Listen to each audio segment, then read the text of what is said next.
Like Yeah. you're good. There's going to be an element of proving yourself no matter where you go. But I think that like there are definitely like if he's putting together a list based off of opportunity, there are definitely teams that stand above others.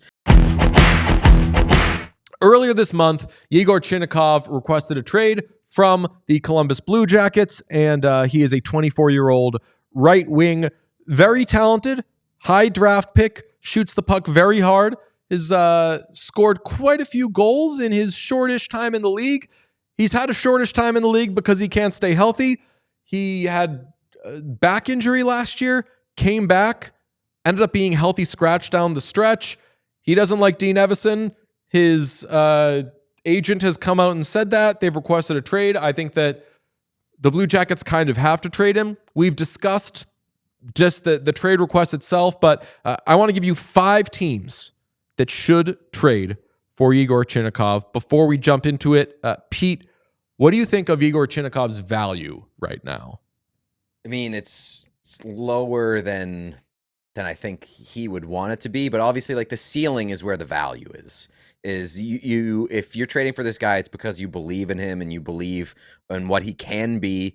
My problem with Chinakhov, where we're at right now, is I think that over the past couple of years, it's been proven in Columbus that Marchenko drives. And Marchenko elevates basically everybody that he plays with. And so when you look at some of these numbers guys who played with Marchenko and then what they look like away from Marchenko, like, does that scare you? And for a lot of teams, I think it should scare them when they're looking at Chinakhov. Yeah, but he's a $2.1 million cap hit, RFA after next season. Just like feels like a borderline flyer right now. Like I don't know, like I feel like a 3rd round pick for Chinakhov is maybe too high. Too much? Yeah. Oh, I don't know. I could be wrong. Like if that's the price, I'm doing that all day. Yes. Yeah. I think that 1st round pick has to be out because like he wasn't very good last year. And like I said, back stuff should scare teams away. And he feels like more of a, I won't say broken toy, I won't say reclamation project, but a non-sure thing. And you see players over the years, whether it's like Andre Kasha or like Carl Soderberg, these types of things where either the player has injury history or you don't know the player's situation if they're going to play in the league. Those guys end up moving. And when they move, you're like, not much really. Like Kasha was a throw-in in the David Backes trade. And that was a guy that at the time everyone was like, wow, you got that guy for a song. Turns out doesn't really do anything because there's 2 sides to these types of flyers / reclamation project types. But Kasha was he was like an analytical darling. Like Chinakhov is not even that. Yeah. So like Chinakhov's underlying metrics have him as, I believe, like a net negative at this point, which is kind of crazy. And the other side of it is, I was thinking about maybe the Canucks for this, but I think I'm going to leave the Canucks out of it. But Vasily Podkolzin, high draft pick, sort of had, you just say fallen out of favor or maybe become a fringe player on that team, gets moved for, I want to say, a 4th round pick. And then it looks like where he ends up, he carves out a full-time role, becomes a pretty valuable player for that team. So it's a good situation for a team that's trading for him because they don't have to pay him a lot right now. There's a year to see what he can be. And if you give up, say, a 3rd round pick for him, and who knows, maybe he ends up moving for a 2nd or another prospect or something like that. And we say, okay, we were a little off on what the value would be. But he's a player that's worth the risk to me because I think that he can be a good scorer. But you're right. There's allegations of being a Marchenko merchant. There's certainly injury history. So there's reasons why when this guy demands a trade, I think the Blue Jackets aren't like, oh no, what are we possibly going to do? I think that he's more the type that you trade for if you're not sure of where your team is and if you just kind of want to take a swing and see if he can pay off big. Here's the thing though, like if you're trading for him, I think you got to know where you're going to place him, or you got to have a really strong idea of where you want to place him. Oh yeah, I don't think he's not going to drive. And part of his thing was, I don't know if you saw the quotes from his agent. The quotes from his agent were very fun A lot of it was anti-Dean Evison, but one of the quotes was, and shout out our guy Ryan Lambert for bringing this up on the Puck Soup podcast.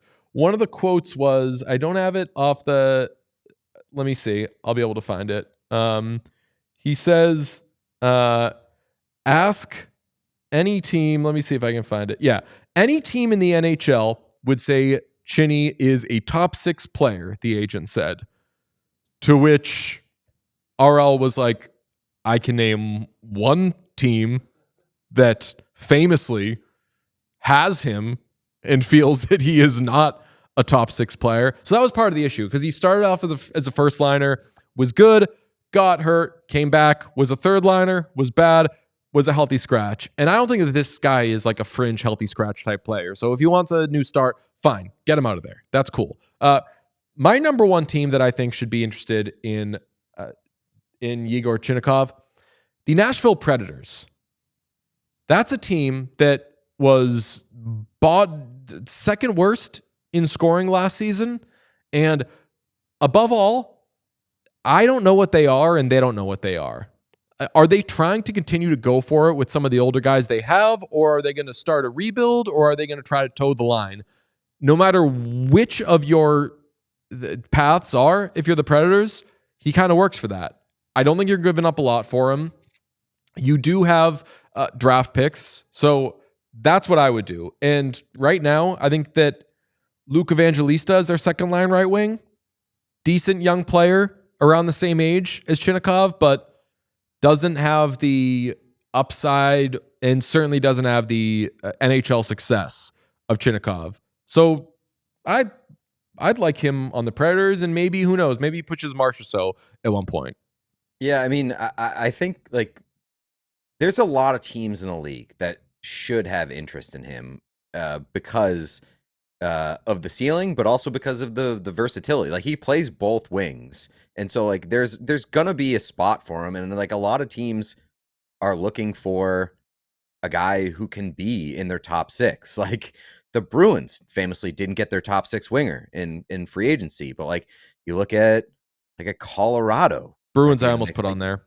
The Kings. The Kings are looking for more scoring help up front. Like no way.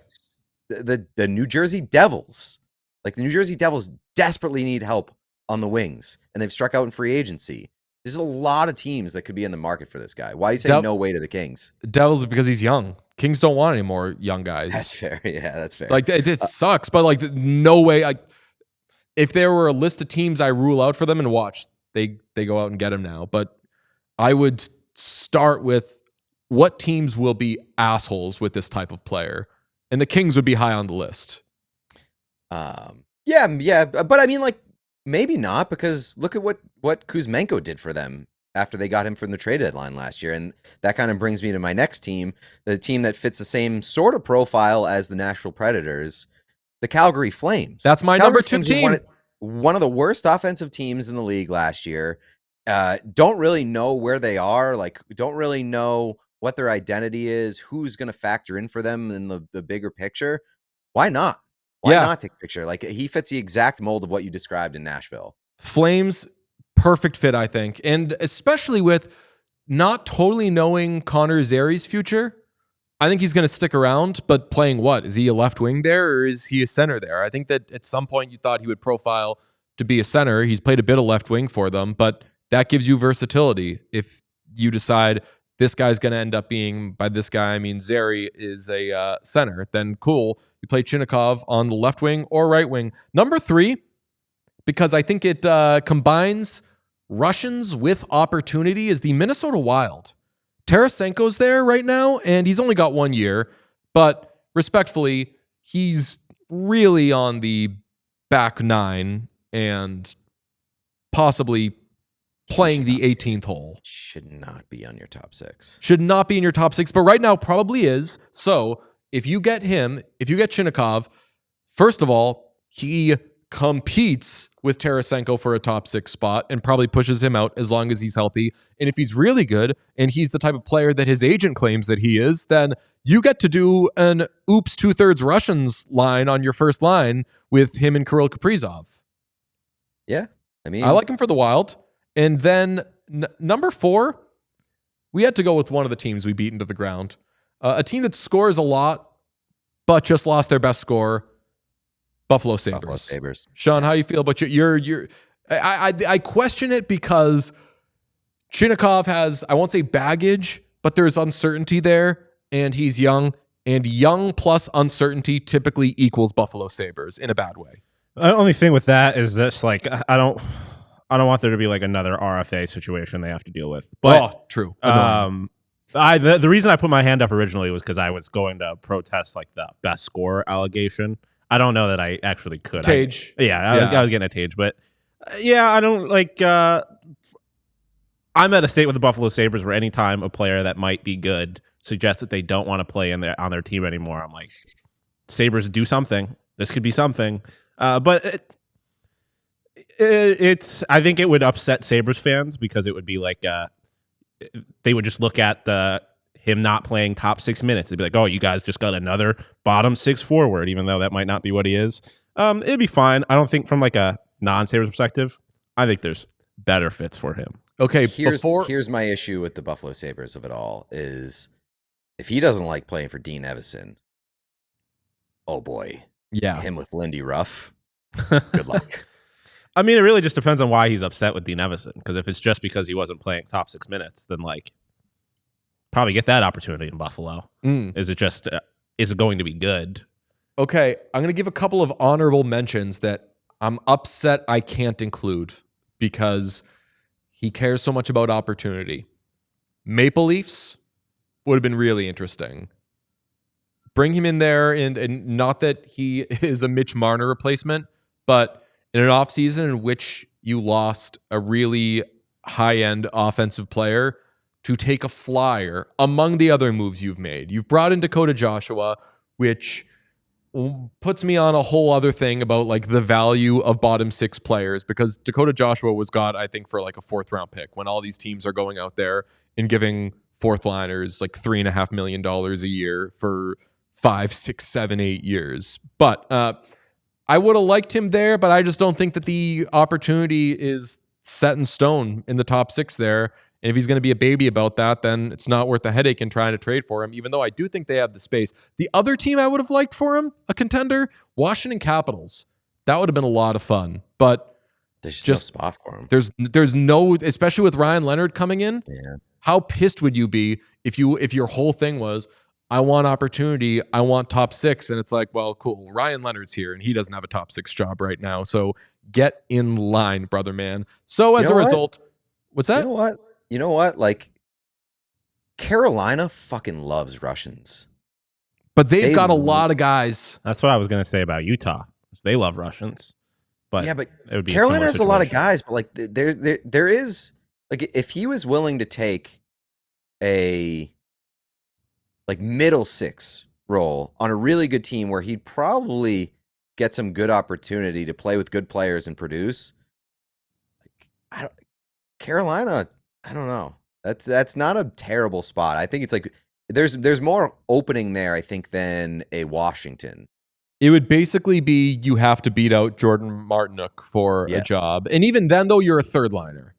Like they are primed and locked down on the wing positions. Like they've got Stankoven, they've got Taylor Hall, they've got Nikolai Ehlers, they've got Jackson Blake. They've got like they are good. And I'm not naming the 5 best wings in the league, but I'm naming surefire top 6 or middle 6. And if he got there, I think that he would factor in more as a middle 6 guy. But because they have so many guys at those positions, you'd be fighting for a middle 6 job. And I think that would make him lose his mind. So my final team on the list is, because I think that this would be good for his growth, the Detroit Red Wings. You can be a middle 6 guy for this year and then be a successor to Patrick Kane if Patrick Kane ever moves on. Like, and that job can be yours forever. Do that. I mean, it would, but that job would still involve proving yourself and staying healthy. And brings me to the larger point of, I think the opportunity and the situation he seeks does not exist for him. Like you're a high draft pick who can't stay healthy. No team is trading for you saying this is the job.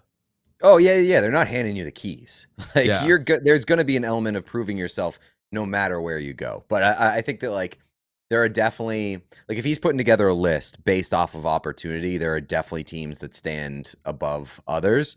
Well, Detroit's a really good one, especially considering what their left side seems to look like right now. Like just looking at their depth chart right now, they have James Van Riemsdyk listed as their number one left wing, which that should not exist in the year. That of our is Lord, Alex DeBrincat 2020. erasure that I will not tolerate. No, I mean, it's not saying that he's a better player than Alex DeBrincat. I'm just looking at the daily face-off lineup card right now, and they have JVR slotted in at first left wing, which like that's crazy to me. So like if there's spots on the Red Wings roster to be had on either the left side or the right side, and I think that's a good spot too, because there's a lot of pressure on Steve Yzerman being like, what the fuck are we doing here? When are we doing it? When are we getting over the hump? That could be something that you point to and say, like, that's a good move to help them push them forward. Yeah. What about a team that we talked about just last week? Seattle Kraken? Seattle Kraken. In terms of opportunity, I'm not saying that fixes the Kraken's problems. But they got Mason Marchment. A lot of their good stuff, I would say, is down the middle. So, but just like their lineup, when we talked about them, like my feeling is that their lineup has a lot of really solid players who are like you can rely on them. The problem is that they're all like kind of middle six forwards, and they're just throughout the lineup. Whereas like if Chinakhov was to go there, I don't know how many of those guys he's like truly beating out unless he's really throttling at full potential. Yeah, and like not the same player, but they already traded for Capo Caco. Yeah. Like they already have the they got their high hands full draft already. pick. What's this guy going to be? Yeah. You know? And you don't want to, we talked about this with the Kraken, like you don't ultimately want to be the team, except in the case of the expansion Golden Knights and last year, the 2024-25 Capitals. You don't always want to be the team that has all of the where's that guy going to go guys, you know, because usually if they're on the outs for some sort of reason. And there's so many players who've been on the outs with teams, gone to new teams, and then just been unbelievable players. So it's not to say that it's not a good thing if you get one or two of those guys, but like get one or two of them. Don't get a lot of them. The most obvious one for me is Pittsburgh. Like Pittsburgh has nobody. They're like that guy could be their best wing. That's an exaggeration, but like he could come in and be like, I might be the best winger in this room. It's not as much of an exaggeration as you might want it to be. And he's not going to mess up what they're doing. But yes and no. He's probably not going to mess up what they're doing, but he might make them a little bit better. And I really have no clue if they have any interest in getting better at all. That's what I'm saying, though. Like, he's going to score goals for them when he's healthy, but they're still going to lose the games in which he scores goals.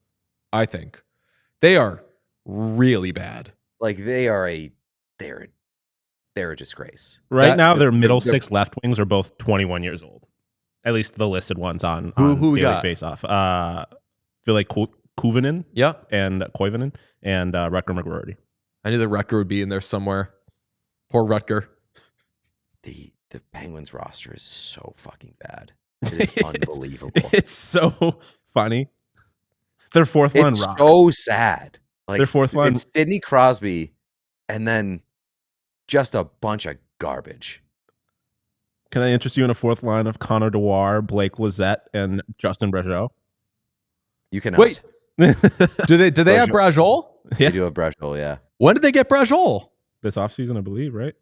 When Minnesota was like, oh boy, yeah, we got 2-year contract on this one. 2-year contract with a 1.5 AAV. Damn. We all silly like the mayor.